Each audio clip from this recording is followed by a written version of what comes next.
जय हिंद दोस्तों, इस वीडियो में हम आपसे देश के उस राज्य के बारे में बात करने वाले हैं जहां पर पिछले 20 सालों से कांग्रेस सत्ता से बाहर रही। जी हां दोस्तों, कांग्रेस 20 साल के बाद अब जाकर सत्ता में वापसी करने जा रही है। जी हां, हम बात कर रहे हैं देश के केरल राज्य की, जहां पर दोस्तों कांग्रेस पिछले 20 सालों से सत्ता से बाहर रही, लेकिन इस बार दोस्तों कांग्रेस ने वहां पर धमाल मचा दिया, कमाल कर दिया। उसने अपने अलायंस के साथ में मिलकर बीजेपी का सुपड़ा साफ कर दिया। बीजेपी वहां से एनडीए वहां से शून्य के आंकड़े पर आ गई। वहीं दोस्तों हम इस वीडियो में आपको वो भी बताएंगे कि कांग्रेस कितनी सीटें जीती, उसके अलावा उसने अपने अलायंस के साथ में मिलकर कांग्रेस ने कितनी सीटें जीती केरल में। बिल्कुल विस्तृत में एक एक जिले की एक एक सीट के बारे में बात करेंगे और कहां पर कितनी सीटें कांग्रेस और उसके अलायंस ने मिलकर जीती, उसके अलावा कांग्रेस कितनी सीटें अकेले दम पर जीती केरल में। तो आइए दोस्तों वीडियो को शुरू करते हैं और आपको हर एक जिले की बात बताते हैं। उससे पहले छोटी सी आपसे रिक्वेस्ट करते हैं, चैनल को जरूर सब्सक्राइब करिए, उसके अलावा इस वीडियो को ज्यादा से ज्यादा शेयर करिए और आखिर में अपना भी ओपिनियन, अपनी भी राय हमें कमेंट बॉक्स में बताइए। बात करते हैं सबसे पहले जिले कन्नूर जिले की। यहां दोस्तों 11 विधानसभा की सीट है केरल के कन्नूर जिले में, जहां पर दोस्तों 8 सीट कांग्रेस और उसके अलायंस यानी दोस्तों हम आपको बता दें यूडीएफ ने जीता। उसके अलावा दोस्तों एलडीएफ के खाते में 3 सीट और यहां पर एनडीए बीजेपी शून्य के आंकड़े से बाहर नहीं निकल पाई।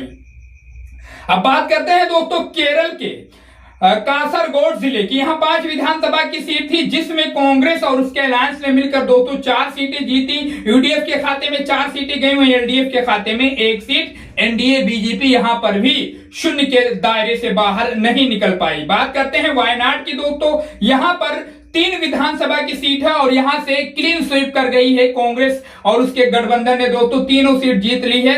यहां पर एलडीएफ का खाता और एनडीए बीजेपी का खाता खुला नहीं है केरल के वायनाड जिले में। बात करते हैं दोस्तों कोझिकोड जिले की। केरल के कोझिकोड जिले में 13 विधानसभा की सीट है, जहां पर 10 पर कांग्रेस यानी हम आपको बता दें यूडीएफ ने जबरदस्त जीत हासिल की। उसके अलावा एलडीएफ ने यहां पर 3 सीटों पर जीत दर्ज की। वहीं एनडीए बीजेपी के खाते में 0 का आंकड़ा यहां पर भी देखने को मिला। बात करते हैं केरल के दोस्तों मलप्पुरम जिले की। यहां 16 विधानसभा की सीट है, जहां पर दोस्तों कांग्रेस और उसके अलायंस ने मिलकर 11 सीटें जीती। वहीं जो है एलडीएफ ने यहां पर 4 सीटें जीती। एनडीए बीजेपी यहां से भी शून्य के दायरे से बाहर नहीं निकल पाई केरल के मलप्पुरम जिले से। बात करते हैं केरल के पलक्कड़ जिले की दोस्तों। यहां 12 विधानसभा की सीट है और जो 12 में से 7 सीटों पर यूडीएफ यानी कांग्रेस अलायंस ने जीत हासिल की। वहीं 5 पर एलडीएफ ने भी जीत दर्ज की, लेकिन एनडीए बीजेपी का यहां से भी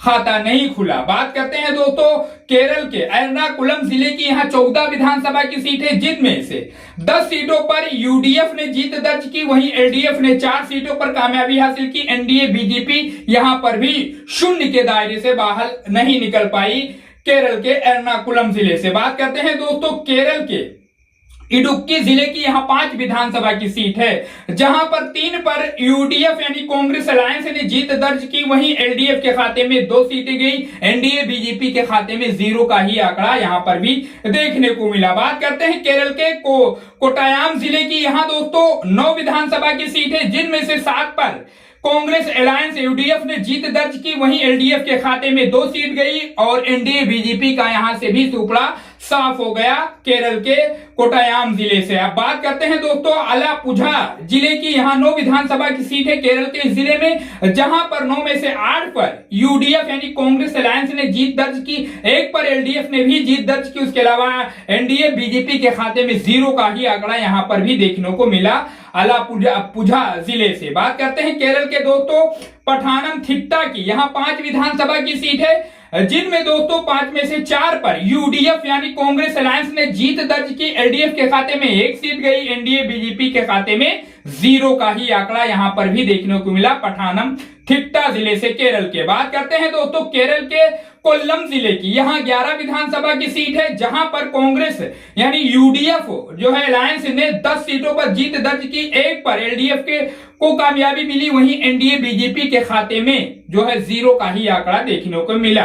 अब बात करते हैं केरल के दोस्तों तिरुवनंतपुरम जिले की। यहाँ 14 विधानसभा की सीट है, जहां पर दोस्तों यूडीएफ यानी कांग्रेस अलायंस ने 4 सीटों पर जीत दर्ज की। वहीं एलडीएफ के खाते में 4 सीट, एनडीए बीजेपी यहां पर भी शून्य के दायरे से बाहर नहीं निकल पाई।